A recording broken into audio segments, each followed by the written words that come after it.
الحمدللہ الحمدللہ وحدہ والصلاة والسلام علی من لا نبی بعدہ وعلی آلہ واصحابہ الذین اوفوا عہدہ اما بعد فاعوذ باللہ من الشیطان الرجیم بسم اللہ الرحمن الرحیم وَلَقَدْ نَصَرَكُمُ اللَّهُ بِبَدْرٍ وَأَنْتُمْ أَذِلَّةٌ فَاتَّقُوا اللَّهَ لَعَلَّكُمْ تَشْكُرُونَ آمنت باللہ صدق اللہ العظیم وصدق رسولہ النبی الکریم الامین ونحن على ذلك لمن الشاهدين والشاكرين والحمد لله رب العالمين مولاي صل وسلم دائما ابدا على حبيبك خير الخلق كلهم فإن من جودك الدنيا وضرتها ومن علومك علم اللوح والقلم مولاي صل وسلم دائما ابدا على حبيبك خير الخلق كلهم رضيت بالله ربا وبالإسلام دينا وبمحمد صلی اللہ علیہ وآلہ وسلم نبیا ورسولا غریبا یا رسول اللہ غریبا یا رسول اللہ غریبا ندارم در جہاں جستوں حبیبم بری نازم کے خستم امت تم گناہ گارم ولیکن خوش نصیبم۔ تمام تعریفیں اللہ رب العالمین جل سبحانہ و تعالی کے لیے خاص ہیں، جو ہم سب کا مالک بھی ہے اور ہمارا خالق بھی۔ کائنات ارض و سما کے ہر ذرے کے بدلے میں تا قیام قیامت اربوں خربوں کے حساب سے لگاتار درود و سلام آقائے نامدار مدنی تاجدار فخر دو عالم امام الانبیاء خاتم المرسلین سرکار مدینہ راحت قلب و سینہ صلی اللہ علیہ وآلہ وسلم کی ذات پاک پر درود و سلام کہ جن کے صدقے میں اللہ جل سبحانہ و تعالی نے ہمیں رمضان المبارک نصیب فرمایا۔ انتہائی عزت کے لائق سامعین ذی وقار،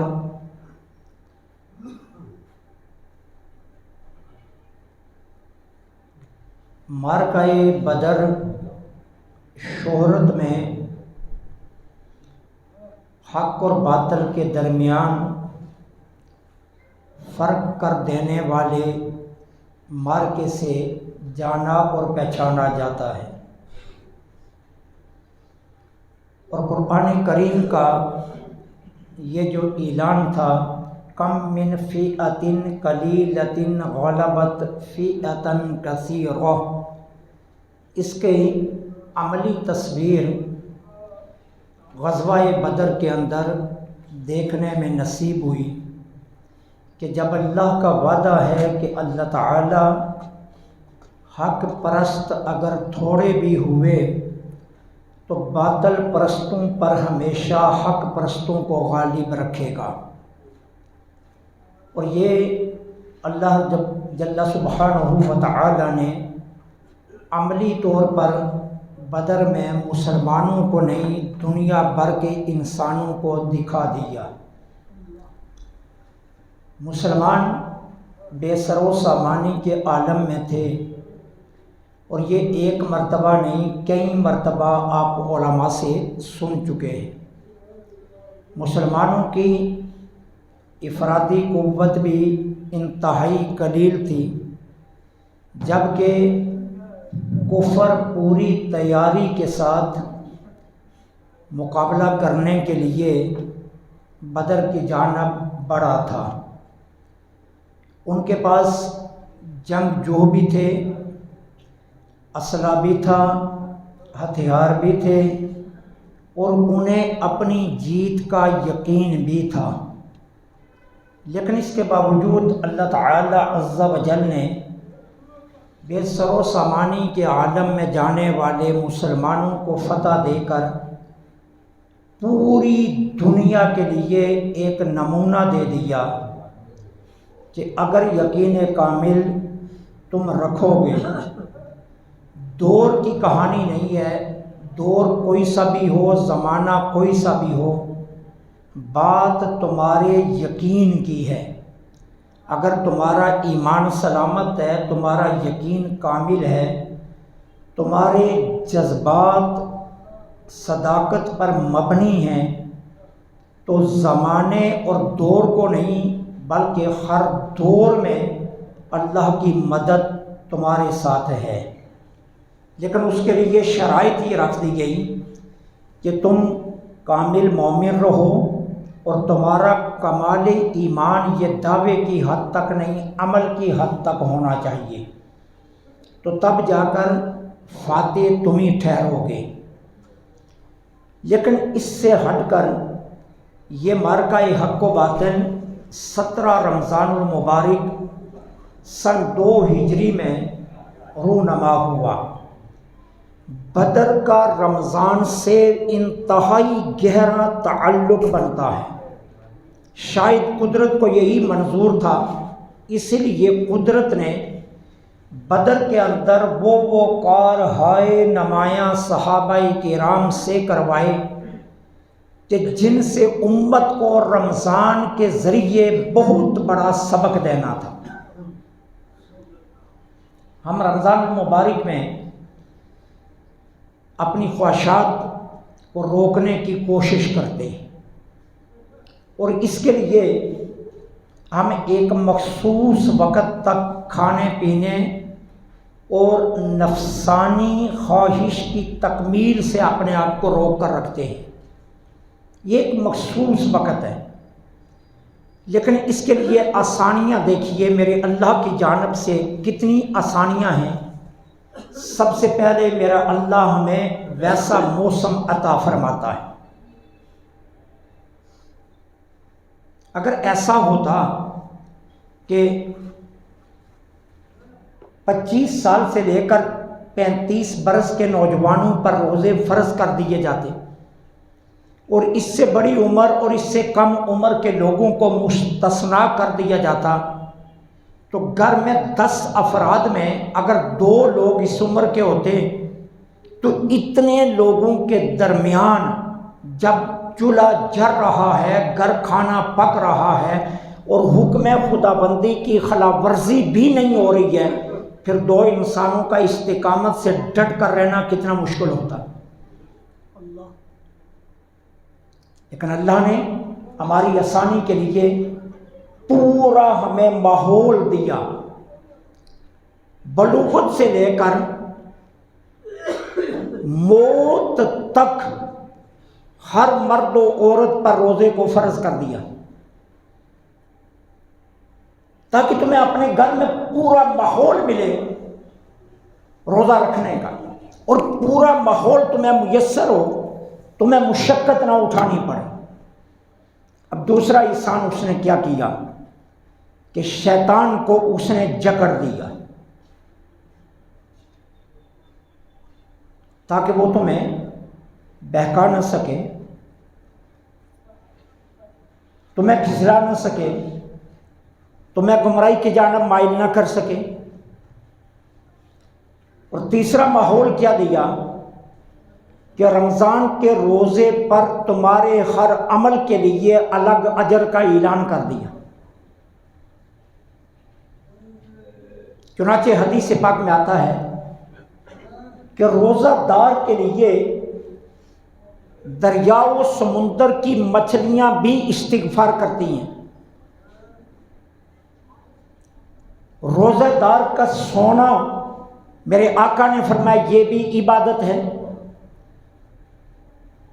اچھا، اس کی تسبیحات کا جو عمل ہے اس کا اجر اللہ جل سبحانہ و تعالی نے 70 گنا تک بڑھا دیا، نوافل کا درجہ فرائض کے برابر کر دیا، فرض کا درجہ 70 گنا بڑھا دیا گیا۔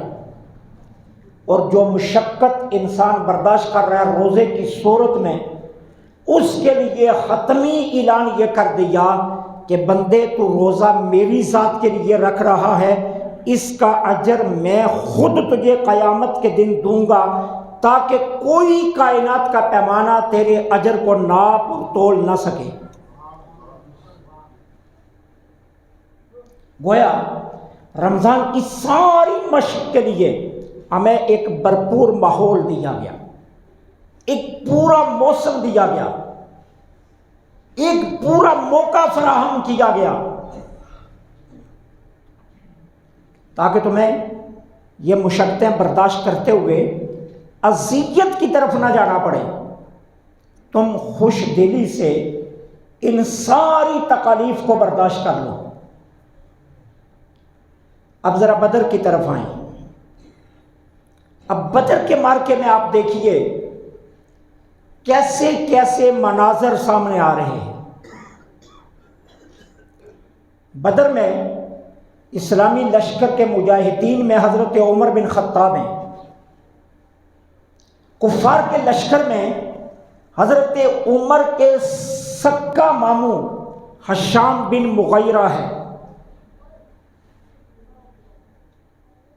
اب ماموں اور بھانجا میدان میں آمنے سامنے آ جاتے ہیں۔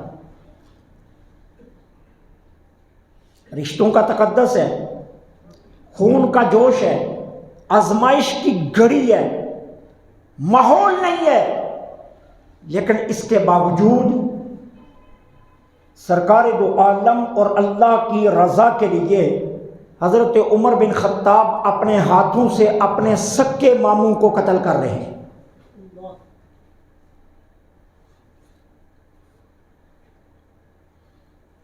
اب اسے ذرا رمضان سے جوڑ کر دیکھیں، یہاں تو پورا ماحول میسر کیا جا رہا ہے، یہاں تو پورا موسم دیا جا رہا ہے، تمہیں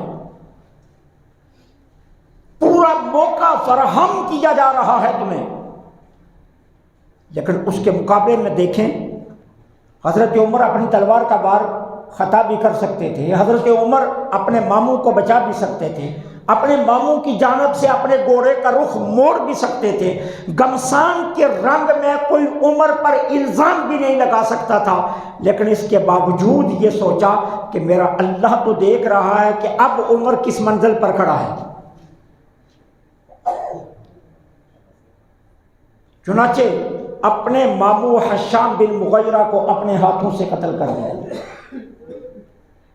اب بدر ہمیں درس کیا دے رہا ہے؟ اللہ کی رضا کے لیے، اس کی خوشنودی کے لیے،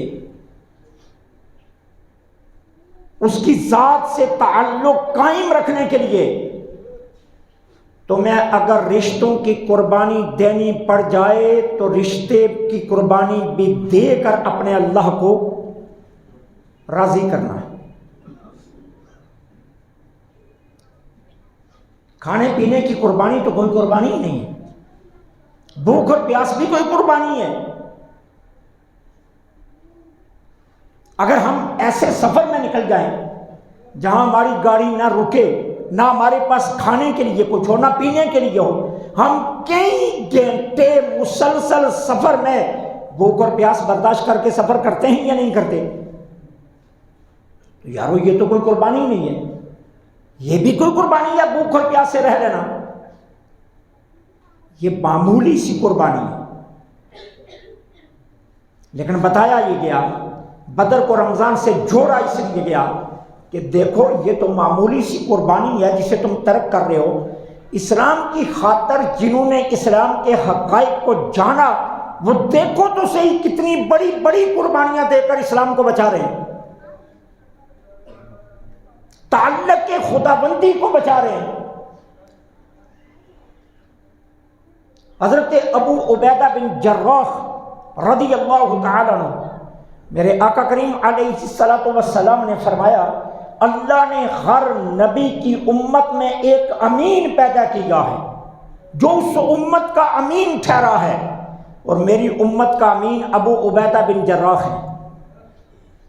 حضور نے حضرت ابو عبیدہ بن جراح کو اپنی امت کا امین قرار دیا۔ اب بدر میں حضرت ابو عبیدہ بن جراح کو دیکھیے، کہتے ہیں میں لڑائی میں تھا، میرے سامنے ایک شاہ سوار آیا، لشکر کفار کی جانب سے، مجھے سمجھ نہیں آ رہی تھی، میں نے اس سے اپنے گھوڑے کا رخ موڑ لیا۔ پھر جب دوبارہ میں میدان میں اترا، پھر وہی شاہ سوار میرے سامنے، اب کی بار پھر میں نے اپنے گھوڑے کا رخ موڑ لیا۔ اب تیسری بار جب میں پھر میدان بدر میں اترا، پھر وہی شاہ سوار میرے سامنے۔ کہتے ہیں جب میں نے جہان کر اچھی طرح دیکھا تو وہ کوئی جو سامنے آنے والا تھا کوئی غیر نہیں تھا، میرا سکا باپ جراح تھا، جو بار بار میرے سامنے آ رہا تھا۔ اب ابو عبیدہ بن جراح کہتے ہیں اب میرے لیے فیصلہ کن مرحلہ تھا کہ میں نے فیصلہ کرنا تھا کہ اب میں نے کس مقام پر کھڑے ہونا ہے۔ کہتے ہیں ایک لمحے کے لیے میں نے سوچا کہ مجھے باپ کا رشتہ بچانا ہے یا رسول اللہ کا رشتہ بچانا ہے، مجھے باپ کو بچانا ہے یا اللہ کی ذات کے ساتھ جو میرا تعلق ہے میں نے اس کو بچانا ہے۔ آج میں نے عزت اسلام کو بچانا ہے یا باپ کے رشتے کو بچانا ہے۔ کہتے ہیں جب میں نے اپنے باطن سے پوچھا تو آواز آئی ابو عبیدہ آج تو نے رسول اللہ کے رشتے کو بچانا ہے، آج تو نے عزت اسلام کو بچانا ہے۔ کہتے ہیں اب میں بڑا، میرا باپ سامنے آیا، میں نے ایک ہی وار سے اپنے باپ کو قتل کر دیا اور میں حضور کی بارگاہ میں حاضر ہو گیا۔ میں نے آ کر سرکار دو عالم صلی اللہ علیہ وسلم کی خدمت میں عرض کیا میں نے اپنے باپ جراح کو قتل کر دیا۔ حضور کچھ ارشاد فرماتے، اس سے پہلے اللہ نے قرآن نازل کر دیا بدر کے اندر ہی، محبوب جن کے دلوں پر اللہ نے ایمان کی مور ثبت کر دی ہے اور جن کے دلوں کو اللہ نے ایمان کے لیے پسند کیا ہے، ان کی شان یہی ہے کہ وہ اپنے مقدس ترین رشتے بھی اللہ پر قربان کر دیں۔ گویا حضرت ابو عبیدہ بن جراح کی عظمت میں قربان آ گیا۔ اب میں آپ سے پوچھنا چاہتا ہوں، بھوک اور پیاس، نفسانی خواہشات یا نیند کو قربان کرنا یہ بڑا کمال ہے یا باپ قربان کر دینا بڑا کمال ہے؟ اب بدر کو رمضان سے کیوں جوڑا؟ بدر ہمیں یہی درس دے رہا ہے کہ یار تم 20 نماز تراویح پڑھ کر تم 12 گھنٹے کا روزہ رکھ کے بڑے احسان جتلاتے پھرتے ہو، ہم نے بڑی قربانیاں دی ہیں، ہم نے اسلام کے ساتھ بڑی وفا کی ہے، میں اسلام کا کتنا بڑا مخلص ہوں کہ میں رات کو نماز تراویح پڑھتا ہوں، میں دن کو روزہ رکھتا ہوں۔ ارے تم نے بھی کوئی قربانی دی ہے، قربانی تو ان صحابہ نے اسلام کے لیے دی ہے جنہوں نے اپنے باپ کو اپنے ہاتھوں سے اس لیے قتل کر دیا کہ باپ رسول اللہ کے دشمنوں کے ساتھ ملا ہوا تھا۔ تم بھی کوئی قربانی سمجھتے ہو بھوک اور پیاس کو؟ رات کے چند گھنٹے کی بیداری کو تم قربانی سمجھ کر اسلام پر احسان جتلانے نکلے ہو؟ کیا ہم اسلام پر احسان جتلانے لگے ہیں کہ ہم نے بڑی قربانی دی ہے؟ کہا یہ بڑی قربانی نہیں ہے۔ بدر رمضان میں اس لیے ہوا تاکہ تم بدر سے سبق سیکھو کہ قربانی کہتے کس کو ہے، وفا کہتے کس کو ہے۔ اسلام کے لیے اپنا سب کچھ قربان کرنے کا نام قربانی ہے۔ بھوک اور پیاس کی شدت کو برداشت کر کے کہنا میں بہت بڑا مسلمان بن گیا ہوں، مسلمان تو وہ تھے کہ جنہوں نے اپنے رشتے تک قربان کر دی۔ ذرا بدر کا میدان کا ایک اور منظر آپ کے سامنے رکھتا ہوں۔ حضرت مصعب بن عمیر رضی اللہ تعالی عنہ میرے آقا کے بہت پیارے صحابی ہیں۔ جب بدر کا معرکہ ختم ہوا اور قیدیوں کو گرفتار کیا جانے لگا تو صحابہ قیدیوں کو رسیوں سے جکڑ کر باندھ رہے تھے، جن کو قید کیا جا رہا تھا۔ 70 کافر مارے گئے، 70 ہی قیدی ہوئے اور باقی بھاگ گئے۔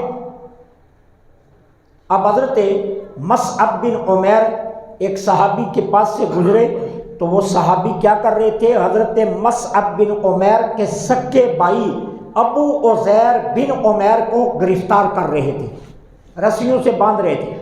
اب سکا بھائی ہے اور حضرت مصعب بن عمیر کا بھائی ہے ابو عزیر بن عمیر، اور وہ مسلمانوں کے ہاتھوں گرفتار ہو رہا ہے۔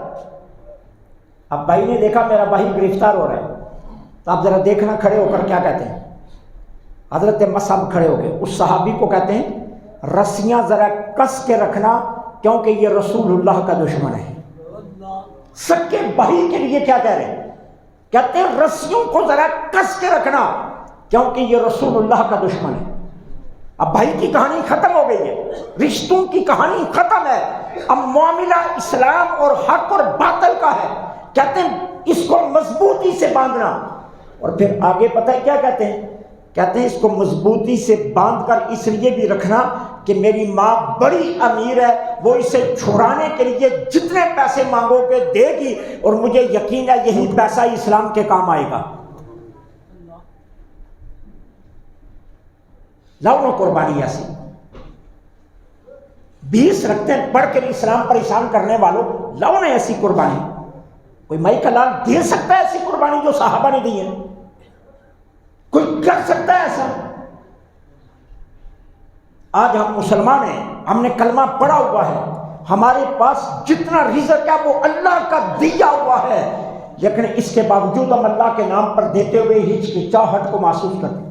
کئی بار سوچ سوچ کر ہمارا ہاتھ ہماری پاکٹ کی جانب جاتا ہے۔ اور حضرت مصعب بن عمیر کیا کہہ رہے ہیں؟ میرے بھائی کو رسیوں میں جکڑ کر رکھنا، کس کے رکھنا، اس کو جتنی تکلیف دو گے اتنی جلدی میری ماں اسے چھڑانے آئے گی، اور فائدہ کیا ہوگا؟ میری ماں کے پاس پیسہ بہت ہے، جتنا چاہو گے پیسہ ملے گا اس کو چھڑانے کے لیے، اور وہ پیسہ اسلام کے کام آئے گا۔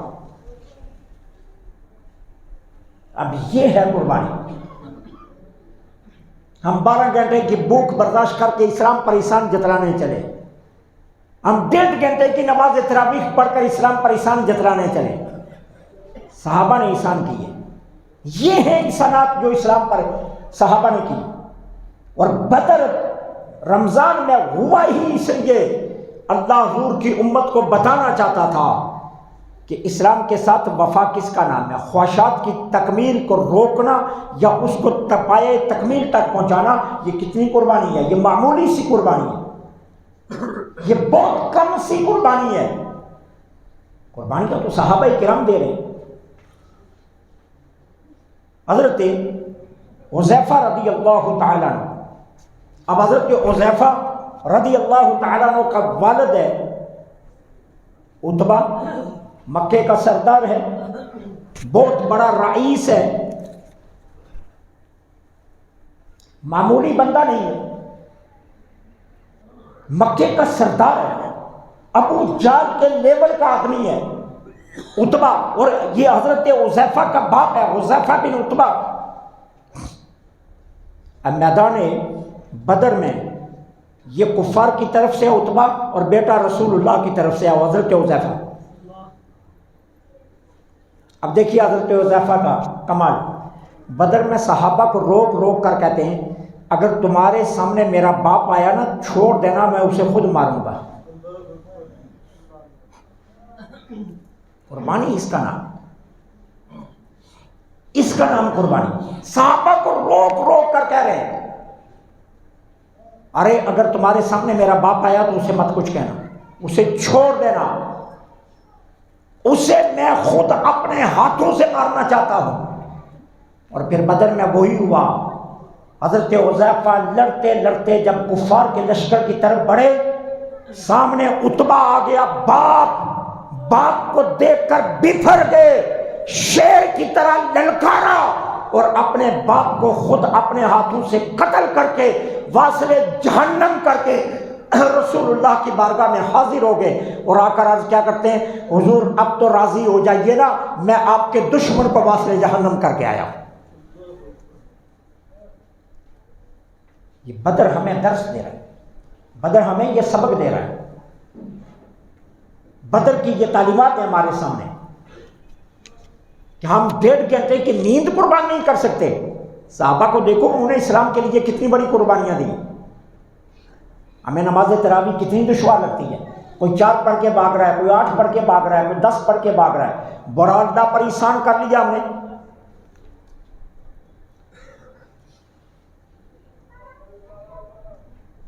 قربانی یہ ہے جو صحابہ نے دی ہے۔ رمضان ہمیں اصل میں یہ درس دیتا ہے کہ نام خدا پر یا اسلام کی عزت پر یا رسول اللہ کی ذات کے ساتھ تعلق پر قربانی کہتے کس کو ہے؟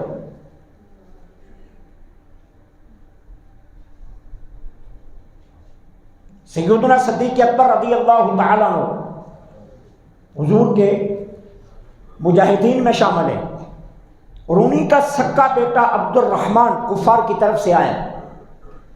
اب بدر میں آمنا سامنا ہو گیا۔ عبد الرحمن حضرت ابوبکر صدیق کی طرف بڑھے، لیکن جب دیکھا سامنے باپ ہے تو اپنے گھوڑے کا رخ موڑ لیا۔ بدر ختم ہو گیا۔ وہ وقت آیا جب عبد الرحمن کلمہ پڑھ گئے۔ ایک دن باپ بیٹا بیٹھے گٹھے کھانا کھا رہے تھے۔ حضرت عبد الرحمن کہتے ہیں ابا جان کوئی واقعہ یاد ہے؟ کہا کیا؟ کہا بدر میں آپ بالکل میری تلوار کی سیدھ میں تھے، میں نے آپ کو چھوڑ دیا اور میں نے اپنے گھوڑے کا رخ دوسری جانب کر دیا۔ حضرت ابوبکر صدیق کا جواب سنیے، کہتے ہیں مجھے سچے خدا کی قسم اگر تو میری تلوار کے سامنے آ جاتا میں کبھی تجھے نہ چھوڑتا۔ عبد الرحمن آگے سے کیا کہتے ہیں؟ ابا جان آپ کو احساس نہ ہوتا میں آپ کا بیٹا ہوں؟ آپ کو ذرا بھی خیال نہ آتا کہ جوان بیٹا، آپ کے دل میں ذرا رحم نہ آتا کہ یہ میری اولاد ہے، میرا نسب ہے، میرا خون ہے؟ کہا بیٹے رشتہ نسب اور خون کا نہیں ہے، رشتہ رسول اللہ کا ہے، رشتہ تو حضور کا ہے۔ 12 گھنٹے کی بھوک اور پیاس اور بغلے بچاتے پھر رہے ہیں کہ اسلام پر قربانی دے رہے ہیں، ہم بڑا اسلام پر احسان کر رہے ہیں، ہم 1 مہینہ بھوکے رہ رہے ہیں۔ بدر بتاتا ہے کہ اسلام پر قربانیاں کن نے دی ہیں۔ مر کا بدر بتا رہا ہے کہ اسلام پر قربانی دینے کا نام کس چیز کا نام ہے، کس کو کہتے ہیں قربانی دینا؟ حضرت معاذ بن عمر بن جموح رضی اللہ تعالیٰ عنہ صحابہ سے پوچھتے پھرتے ہیں ابو جہل کا کوئی پتہ؟ کہا کیوں؟ کہا وہ رسول اللہ کا سب سے بڑا دشمن ہے، چاہتا ہوں حضور کے سب سے بڑے دشمن کو آج ختم کروں تاکہ قیامت تک یہ اعزاز میرے پاس رہے کہ حضور کے سب سے بڑے دشمن کو میں نے مارا ہے۔ اب معاذ بن عمر بن جموح ابو جہل کو ڈھونڈتے ڈھونڈتے اس تک پہنچ جاتے ہیں، وار کیا، اس کی پنڈلی کٹ گئی، پنڈلی کٹی تو یہ گھوڑے سے نیچے گر گیا، گھوڑے کے اوپر سے وار کیا لیکن وار اس طرح کا ہوا کہ اس کی جان ابھی باقی تھی۔ پیچھے سے ابو جہل کا بیٹا اکرمہ آ گیا جو بعد میں مسلمان ہوئے فتح مکہ کے بعد۔ اکرمہ آ گیا، اکرمہ نے حضرت معاذ بن عمر بن جموح پر وار کیا اور ان کا بازو کاندھے سے کاٹ دیا، ایک دھاگے جتنا لٹک رہا تھا۔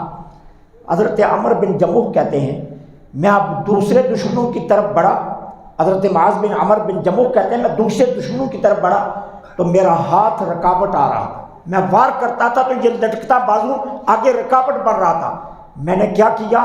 میں نے اپنے پاؤں کے نیچے بازو رکھ کر اس کو توڑ دیا۔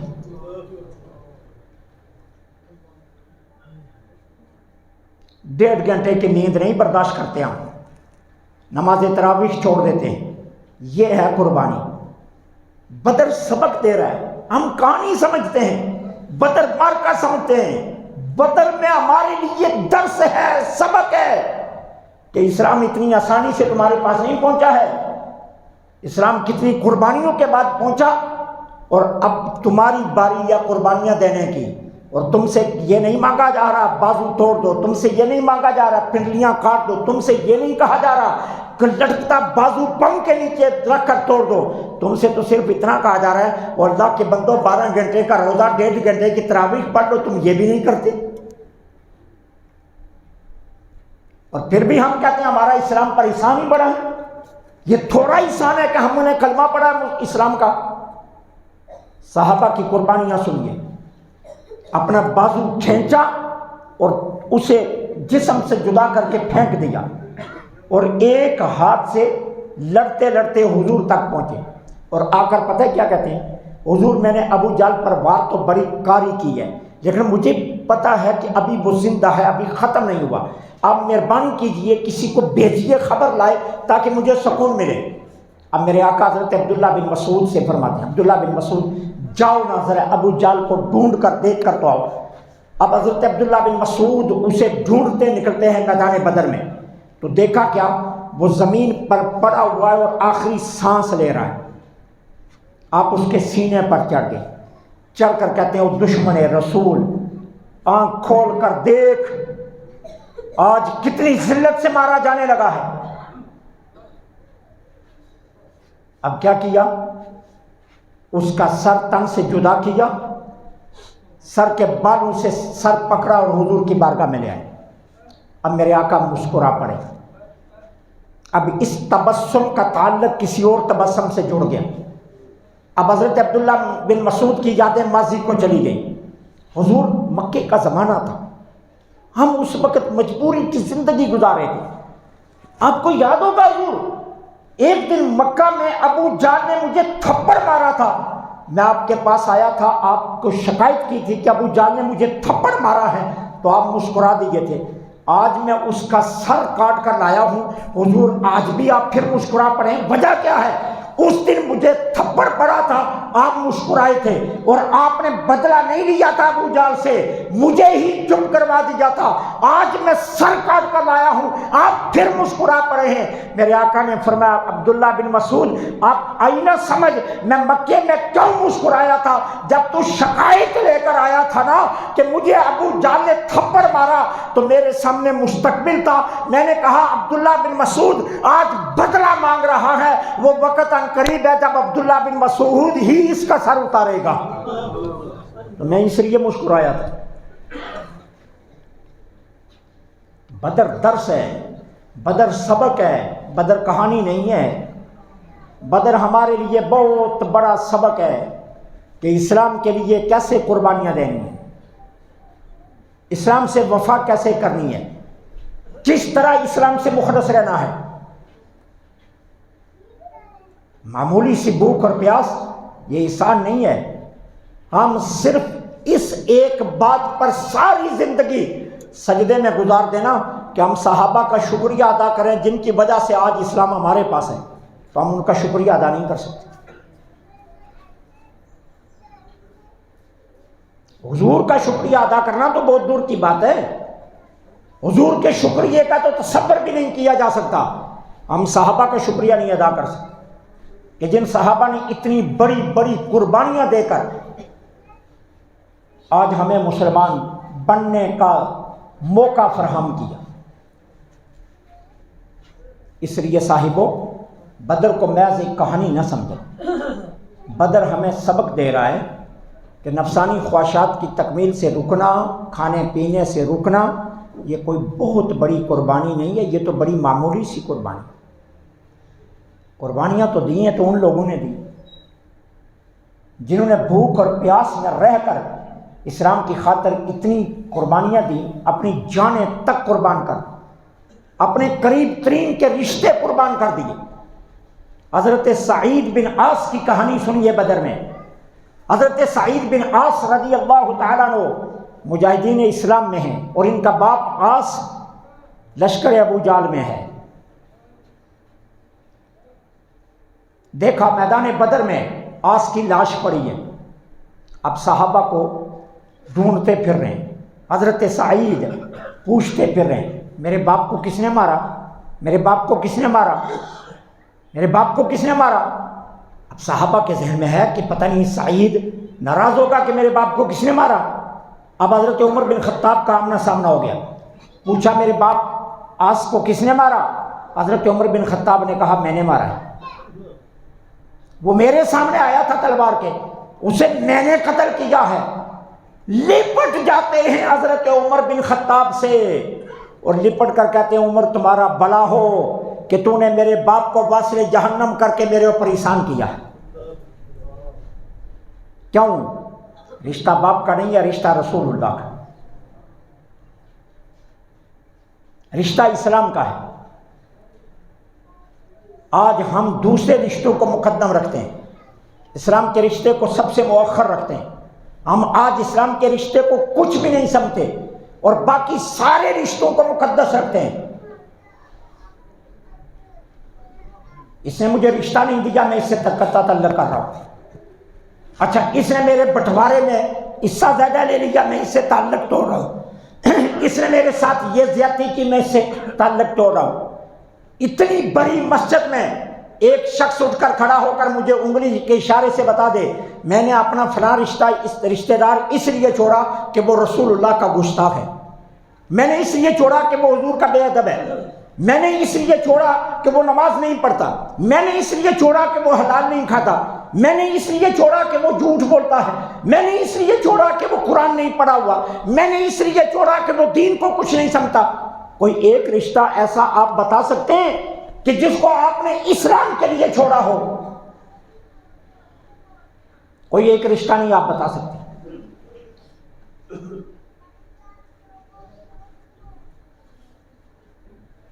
میں ایسے لوگوں کو بھی جانتا ہوں جو رشتے کرنے لگے تو میں نے انہیں کہا کہ بھائی اگر بے ادب ہے، گستاخ ہے نبی کا، تو اس کے ساتھ رشتہ مت کرنا، تمہاری بیٹی گستاخوں میں نہ چلی جائے یا تمہاری بہو گستاخوں سے نہ آ جائے. تو وہ کہتے ہیں مولانا صاحب یہ پرانی کہانیاں ہیں، یہ بدر کا معرکہ ہے، یہ پرانی کہانیاں نہیں ہیں. بدر میں صحابہ نے اپنے ہاتھوں سے اپنے باپ قتل کیے، صحابہ نے اپنے ہاتھوں سے اپنے بھائی قتل کیے، صحابہ نے اپنے ہاتھوں سے اپنے سکے ماموں قتل کیے. وہ کیا تھا؟ وہ کیا تھا؟ جس صحابی سے پوچھا گیا ماموں کو کیوں مارا؟ کہا اس لیے کہ میں نے یہ نہیں دیکھا ماموں ہے، میرا یہ تھا کہ یہ رسول اللہ کا دشمن ہے. رشتہ تو حضور کی ذات کے ساتھ ہے، ہمارا رشتہ تو ہمارا اسلام کے ساتھ ہے. ہم اسلام کے رشتوں کو کتنا پنپتے ہیں، ہم اسلام کے رشتوں کو کتنا محترم سمجھتے ہیں، ہم اسلام کے رشتوں کو کتنی عزت دیتے ہیں، ہم اسلام کے رشتوں کو کتنا تقدس دیتے ہیں. سوال تو یہ ہے